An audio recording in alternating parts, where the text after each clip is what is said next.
गोलू 8 साल का एक नटखट और खाने का बहुत शौकीन बच्चा था। पढ़ाई के नाम से ही उसका मन घबराने लगता था, खासकर गणित से। जैसे ही किताब खोलता उसका ध्यान सीधे रसोई में रखे चॉकलेट केक पर चला जाता।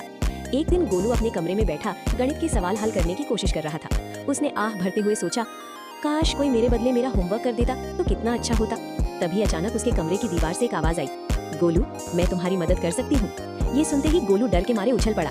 उसने चारों ओर देखा, तभी उसकी नजर दीवार पर बनी एक पुरानी तस्वीर पर पड़ी जिसमें एक जादुई दरवाजा बना हुआ था। वो तस्वीर हल्की हल्की हिल रही थी।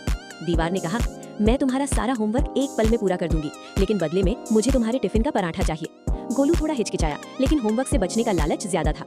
उसने अपना पराठा दीवार के पास रख दिया। गप, दीवार ने पराठा निगल लिया। अगले ही पल गोलू की कॉपी में अपने आप सारे उत्तर लिख गए। गोलू बहुत खुश हो गया। अब वो रोज दीवार को अपना खाना देने लगा और दीवार रोज उसका होमवर्क कर देती। लेकिन एक हफ्ते बाद एक अजीब बात होने लगी। दीवार धीरे धीरे मोटी होने लगी और गोलू का कमरा छोटा होता चला गया। हालत ये हो गई कि गोलू के पास सोने तक की जगह नहीं बची।